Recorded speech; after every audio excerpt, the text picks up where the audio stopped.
جی hello دوستو، میں ہوں کمر چیمہ۔ اور دوستو، جس طرح کہ آپ دیکھ رہے ہیں میرے ساتھ موجود ہیں بیرسٹر حامد بشانی صاحب۔ بشانی صاحب، سب سے پہلے تو آپ کے وقت کا بہت شکریہ سر۔ آپ کا شکریہ جناب، thank you. Thank you sir. بشانی صاحب، آج کل پاکستان کے اندر بھی الیکشنز ہونے کی تیاریاں ہیں۔ 8 فروری کو ہو رہے ہیں۔ بھارت میں بھی الیکشنز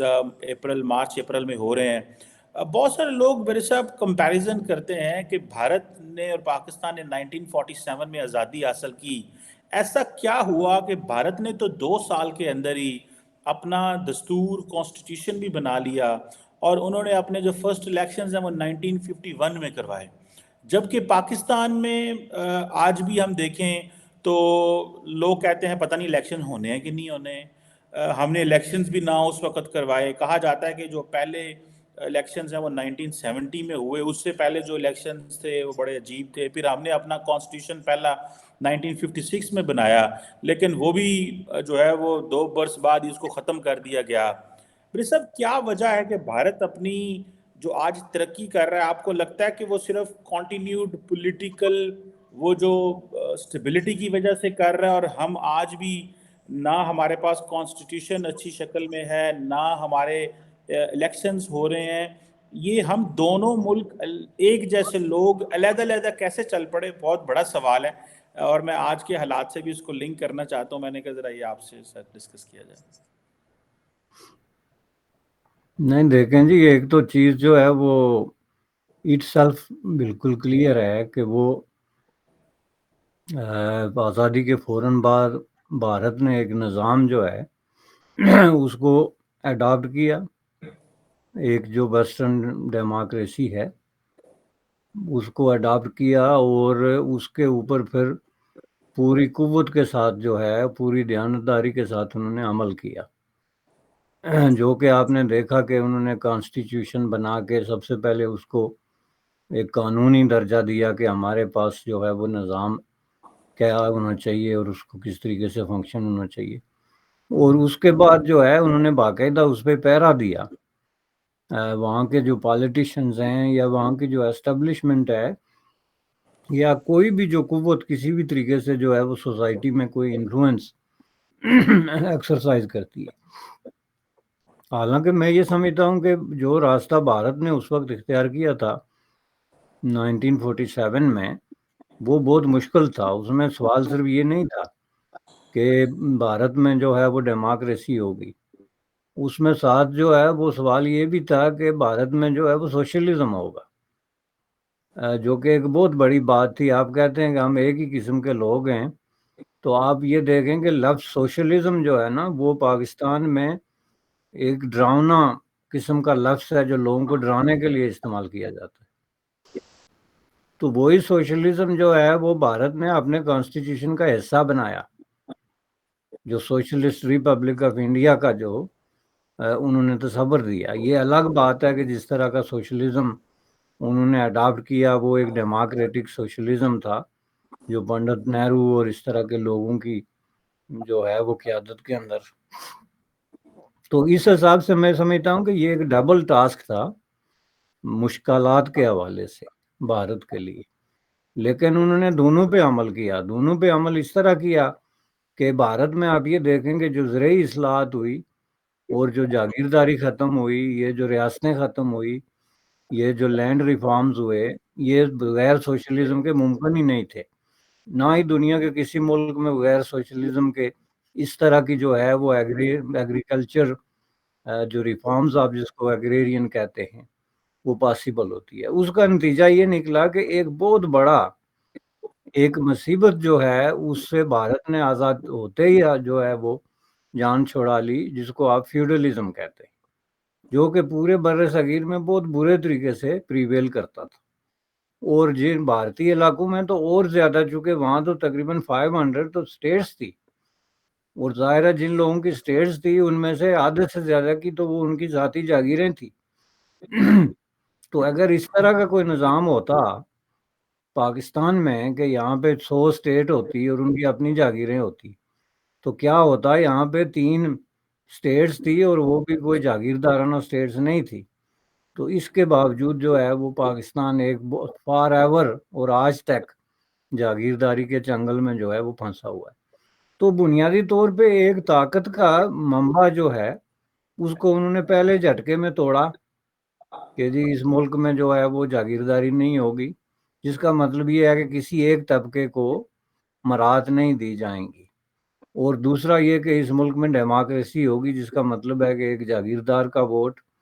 اور ایک عام آدمی کا ووٹ جو ہے وہ برابر ہوگا. تو اس بنیاد پہ انہوں نے جو ہے وہ سفر کا آغاز کیا.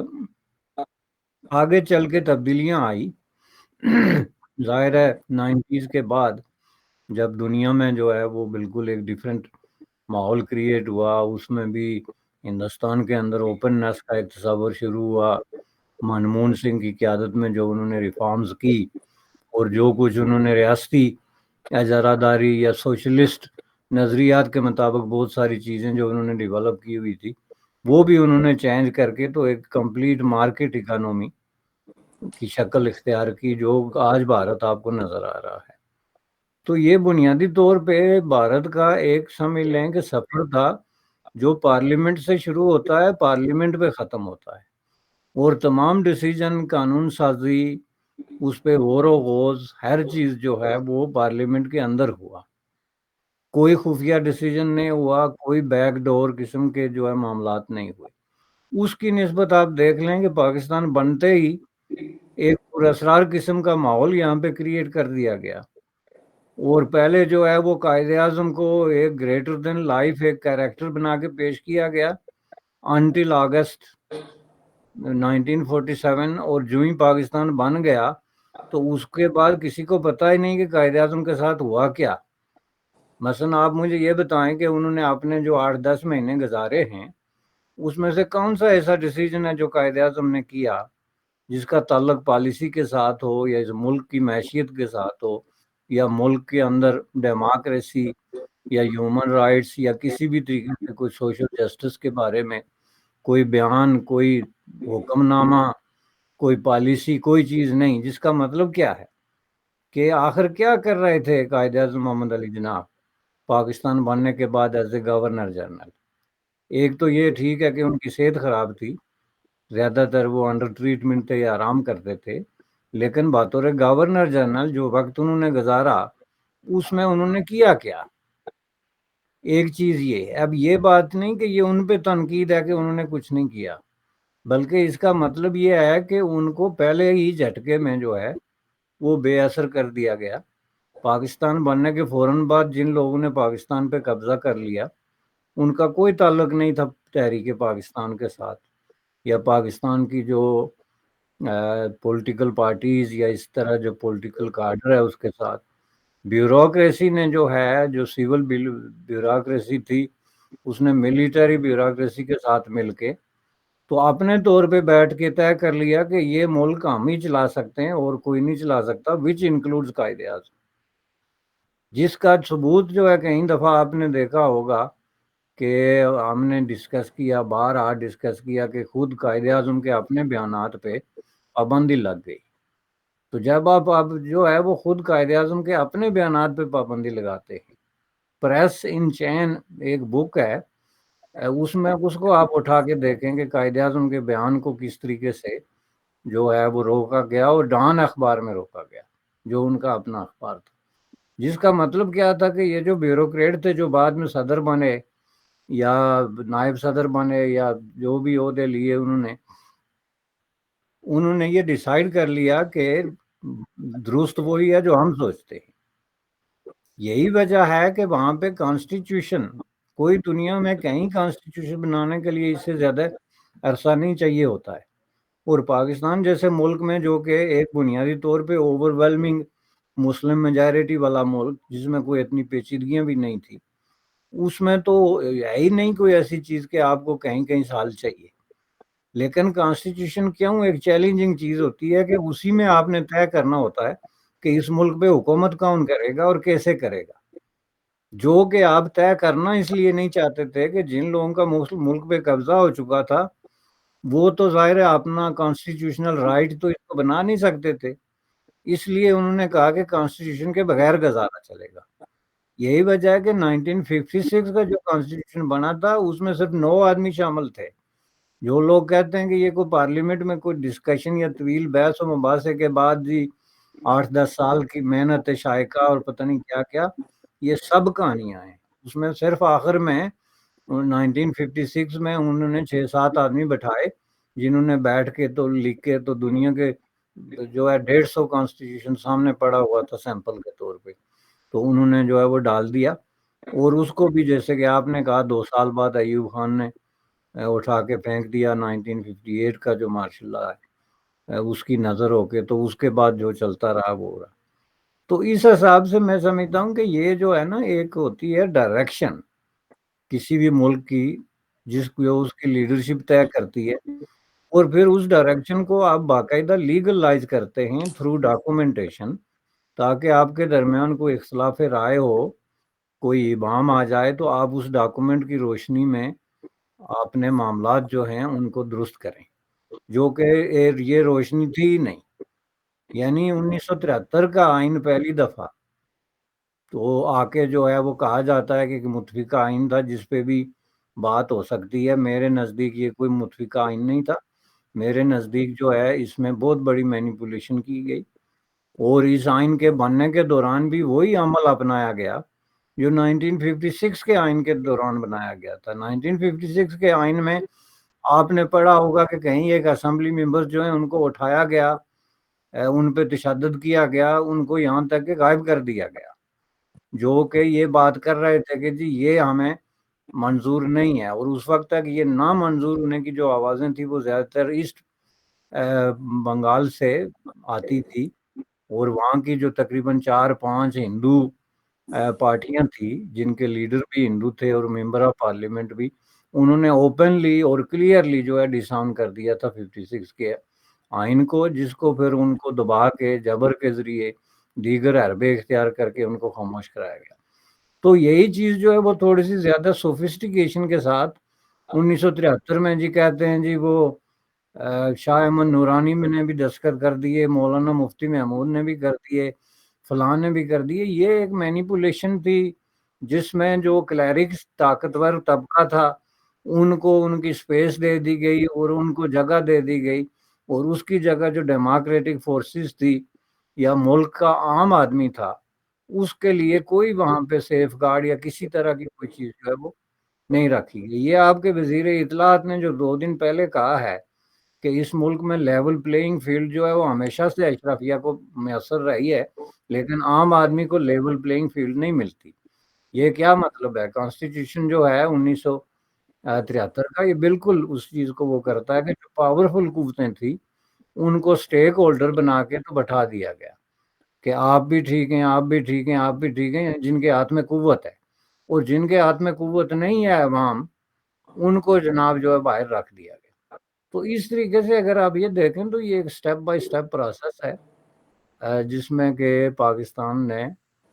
جو ہے وہ کانسٹیٹیوشنل پالیٹکس کو جو ہے وہ بائی پاس کیا. بعد میں مجبوراً ان کو ڈیموکریسی کو اختیار کرنا پڑا، چونکہ دنیا میں ایک دور ایسا آ گیا جس میں ڈیموکریسی کے بغیر آپ کے لیے جو بھی آپ کی پوزیشننگ تھی دنیا میں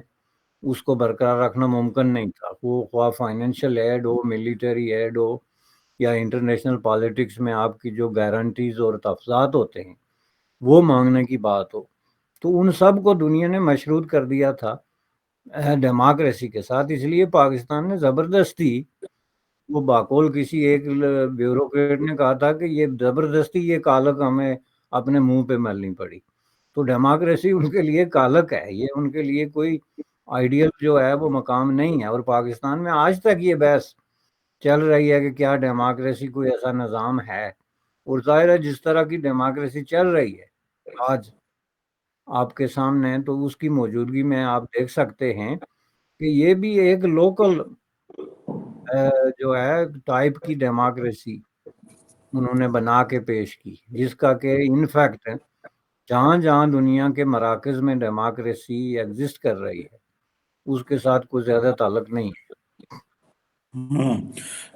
بالکل صحیح کہہ رہے ہیں صاحب. آپ نے بات کی جس طرح بھارت میں لینڈ ریفارمز کی، ہمارے ہاں ایک الیٹ ہے، وہ آپ کو الیٹ ڈفرینٹ طبقوں میں نظر آتی ہے، وہ آپ کو اسٹیبلشمنٹ بھی ہے، سیاستدان بھی ہیں، ججز بھی ہیں، میڈیا بھی ہیں، بیوروکریسی ہے. یہ جو اصل میں یہ ایلیٹ ہمارے پاس رہ گئی اور ہم آج اس ایلیٹ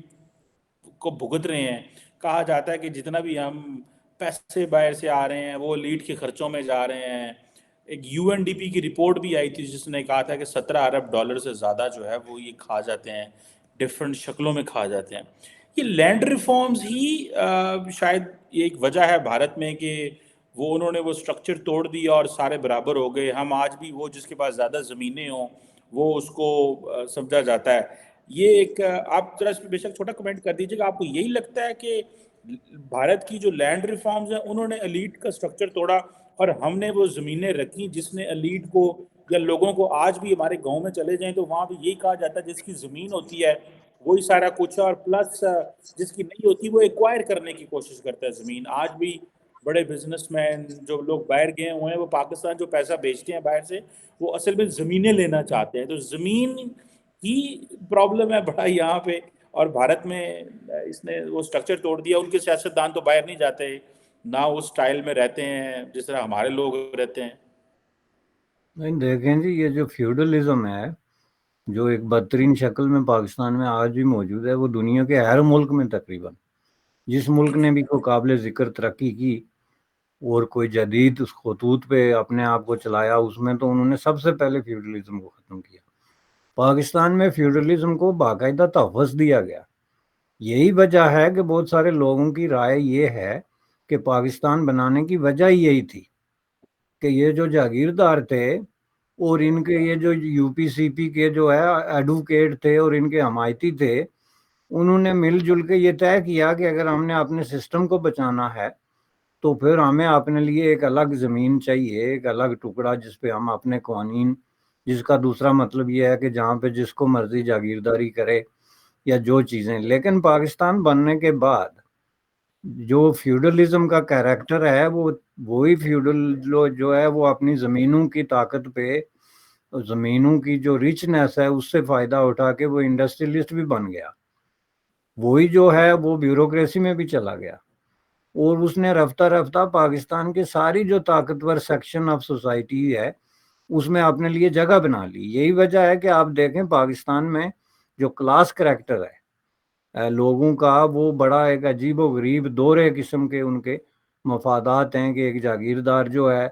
اس کا صنعت کاری کے ساتھ بھی انٹرسٹ ہوگا، ایک صنعت کاری جو ہے اس کا جاگیرداری اور زمینوں، جیسا کہ آپ نے کہا بے شک جاگیرداری نہ ہو لیکن زمین کی خریداری.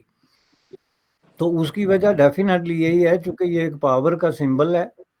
لیکن میں جس جاگیرداری کی بات کر رہا ہوں اس کی جو اصل شکل اس وقت بھی جو موجود ہے، مثلا آپ سندھ میں دیکھ لیں یا آپ جنوبی پنجاب میں دیکھ لیں یا وڈیرا شاہی کے حوالے سے، سرداری نظام کے حوالے سے آپ بلوچستان میں دیکھ لیں، تو اس میں یہ ایک باقاعدہ ایک ایکسپلائٹنگ قسم کی پاور ہے جس کے اندر آپ جو ہے وہ بے شمار لوگوں کا استحصال کر کے تو اپنی دولت میں اضافہ کرتے ہیں، اور اس دولت کی بنیاد پہ پھر آپ الیکشن میں بھی جاتے ہیں، اسی دولت کی بنیاد پہ آپ انڈسٹریلسٹ بھی بنتے ہیں، اور اسی دولت کی بنیاد پہ آپ جا کے رولنگ ایلیٹ میں اپنا سٹیک جو ہے وہ کلیم کرتے ہیں. اور ظاہر ہے کہ بھارت کی کامیابی کی سب سے بڑی وجہ یہ تھی. لیکن ریفارمز میں آپ کو بتاؤں کہ یہ صرف انہوں نے صرف لینڈ ریفارمز نہیں کی کہ صرف جاگیرداری ختم کر دی، بلکہ اس طرح کی ایکسپلائٹیشن کی جتنی شکلیں تھیں، بڑے بڑے ریاستوں کے راجے اور مہاراجے جو ہیں، آج بھی دیکھیں آپ ہندوستان میں بڑے بڑے جو ہوٹلز ہیں، ریزارٹ ہیں، وہ ان پرانے راجوں مہاراجوں کے گھر ہیں جہاں پہ آج وہاں پہ ٹورزم چل رہا ہے اور تاریخی عمارات اور وہ سارا سلسلہ. تو اس کی نسبت تو پاکستان نے جو ہے اس کو تحفظ دیا اور وہی لوگ جو ہے وہ حکمران بن گئے. پاکستان پیپلز پارٹی جیسے جو پارٹی ریڈیکل پارٹی تھی اور جس کی بننے کی وجہ ہی جو ہے وہ جاگیرداری کے خلاف وہ تھا، اس نے جس طریقے سے جاگیرداری کے ساتھ شیئر کیا اقتدار کو وہ آپ کے سامنے ہے. تو یہ جو ہے پاکستان کے اندر میں سمجھتا ہوں کہ واحد ایک جو ہے وہ ریزن رہی ہے جس کی وجہ سے، چونکہ ڈیموکریسی فیوڈلزم میں آ ہی نہیں سکتی. ڈیموکریسی جو ہوتی ہے اس کے لیے یہ لیول پلینگ کا جو لفظ پتہ نہیں کسی نے کہاں سے ڈھونڈا، لیکن جو ایکول اپارچونیٹیز ہوتی ہیں وہ ڈیموکریسی کے لیے مسٹ ہے، پری ریکویزٹ ہے۔ جب کسی سوسائٹی میں تمام لوگوں کو ایکول اپارچونیٹیز نہیں ہیں اپنے سسٹم کے اندر حصہ لینے کا، اپنے آپ کو ایکسپریس کرنے کا، ٹو ووٹ سم ون اور ٹو بی ووٹیڈ، تو اس وقت تک ظاہر ہے کہ ڈیموکریسی نہیں چل سکتی۔ لیکن جس ملک کے اندر آپ ایک جاگیردار جو ہے وہ 20,000 لوگوں کو گھیر کے تو پولنگ اسٹیشن پہ لے جائے اور وہ اس کی مرضی کے اس پہ ٹھپا مار کے واپس آ جائیں، ان کو پتہ ہی نہ ہو کہ الیکشن کون سے ہو رہے ہیں، اس کے بعد آگے جا کے وہی سسٹم جو ہے وہ آج کے سسٹم میں آ گیا کہ جہاں پہ نئی قوتیں جو ہیں اسٹیبلشمنٹ کی جو پاورفل قوتیں ہیں وہ اب لوگوں سے مختلف مینیپولیشن کے ذریعے ٹھپے لگوانے کے تیاری میں ہیں جو آپ کے سامنے ہے۔ بالکل ٹھیک کہہ رہے ہیں۔ اچھا میرے صاحب، موونگ آن، ایک سوال جو کرنا چاہتا ہوں وہ پاکستان کی یہ جو حال ہی میں عمران خان صاحب کی پارٹی کے ساتھ ہو رہا ہے، اس پہ اگر آپ کومنٹ کر دیں سر، کہ پہلے 2018 میں ہم نے دیکھا عمران خان کو اسٹیبلشمنٹ لے کے آئی، ابھی اسٹیبلشمنٹ نے ان کو سائیڈ لائن کر دیا ہے اور نواز شریف کو لایا جا رہا ہے، اور نواز شریف کو اس لیے لایا جا رہا ہے کہ ان کے ساتھ 2018 میں زیادتی ہوئی ہے، ان کی حکومت گرائی گئی تو اس کو لے کے آئے۔ ابھی یہ جو سپریم کورٹ نے پاکستان میں کیا ہے، یہ جو قاضی فائز عیسیٰ نے پاکستان تحریک انصاف سے ان سے جو ان کا سمبل تھا وہ لے لیا ہے۔ لوگ کہہ رہے ہیں کہ لیگلی اینڈ ٹیکنیکلی انہوں نے بالکل صحیح کیا ہے، مینز کہ جو پروسیجر تھا، مطلب مئی 2021 کو ان کو کہا گیا کہ آپ اپنی جو ہے وہ الیکشنز کروائیں، انہوں نے الیکشنز نہیں کروائے، اگنور کیا، کیونکہ اس وقت ان کے ساتھ اسٹیبلشمنٹ تھی۔ سیاستدانوں کو یہ ہوتا ہے جب تک ان کے ساتھ اسٹیبلشمنٹ ہے وہ قانون کی بھی پرواہ نہیں کرتے، سپریم کورٹ کی بھی نہیں کرتے اور الیکشن کمیشن کی بھی نہیں کرتے، لیکن وہ ٹائم گزرتا گیا اور جب الیکشن کروانے کا انٹرا پارٹی کا ٹائم آیا تو انہوں نے اتنا بوگس قسم کا الیکشن کروایا کہ وہ ٹیکنیکلی اینڈ لیگلی واقعی ساؤنڈ نہیں تھا۔ یہ تو بات سامنے، لیکن بہت سارے لوگ کہہ رہے ہیں کہ یہ انہوں نے غلط کیا ہے۔ برس صاحب، جوڈیشری کا بھی بڑا کردار ہے پاکستان میں جمہوریت کو ناکام کرنے میں، گند کرنے میں۔ اس سے پہلے جو چیف جسٹس ہیں ان کو بھی ہم نے دیکھا ہے، یہ جو چیف جسٹس نے کیا ہے ٹیکنیکلی لیگلی انہوں نے ٹھیک کیا ہے، لیکن پھر بھی لوگ کہہ رہے ہیں کہ نہیں، ان کو سیاسی فیصلہ کرنا چاہیے تھا، بیکاز یہ فنڈامنٹل رائٹس کا بھی ایشو تھا، سو اینڈ سو۔ آپ اس کو کیسے دیکھتے ہیں، یہ جو پرٹیکولر پوائنٹ ہے جوڈیشری کا ڈیموکریسی کو جو ہے وہ کمزور کرنے کا جو اینگل ہے اس حوالے سے، کیونکہ ایک بہت بڑا طبقہ کہہ رہا ہے؟ دیکھیں جی، سپریم کورٹ جیسے ادارے جو ہیں، ہائیسٹ کورٹ ہے کنٹری کا، ان کے پاس لامحدود قسم کی اسپیس ہوتی ہے موو کرنے کے لیے۔ اس میں ظاہر ٹیکنیکل چیزیں بھی ہوتی ہیں ڈیفینیٹلی، جہاں پہ لیگلٹیز آتی ہیں کہ یہ لیگلی انہوں نے جو ہے وہ یہ کام ہی ایسا کیا ہوا ہے کہ اس کی ہم کوئی ریمیڈی نہیں دے سکتے۔ اور یہ جو ہے عمران خان اور اس کی پارٹی کے جو شدید قسم کے بلنڈرز ہیں ان میں سے ایک بلنڈر جو انہوں نے اسمبلی میں کھیلا تھا اپنے سپیکر کے ذریعے، پھر جا کے عدالتوں سے اس کی ریمیڈی مانگنے کی کوشش کی، ایک بلنڈر جو انہوں نے خود ہی اپنے پاؤں پہ کلاڑیاں مار کے تو اپنی اسمبلیاں تحلیل کر کے تو پھر جا کے جو ہے وہ عدالتوں سے ریمیڈی مانگنے کی شروع کی۔ یہ عدالتوں نے ان کو کہا کہ آپ جا کے الیکشن کرائیں، تو وہ پھر وہی بلنڈر کر کے جو جال سازی کی پالیٹکس ہمارے یہاں مروج ہے اور اس میں کوئی ایکسیپشن نہیں ہے، تو اس میں کورٹ چونکہ کورٹ کی ارادہ اس طریقے کا تھا تو اس نے اسی ٹیکنیکل پوائنٹ پہ اس کو نا کوٹ کر دیا۔ حالانکہ یہ اگر کورٹ کی صوابدید پہ آئے گا، جیسا کہ آپ نے کہا کہ وہ اس کو ہیومن رائٹس کا ایشو بنا سکتا تھا کہ ٹھیک ہے انہوں نے یہ غلطی کی ہے، ٹیکنیکل غلطی ہے، اس کے کئی طریقے ہوتے ہیں، ان کو دوبارہ الیکشن کے لیے بھی کہا جا سکتا ہے، تو فنڈامنٹل رائٹس کا ایشو بنا کے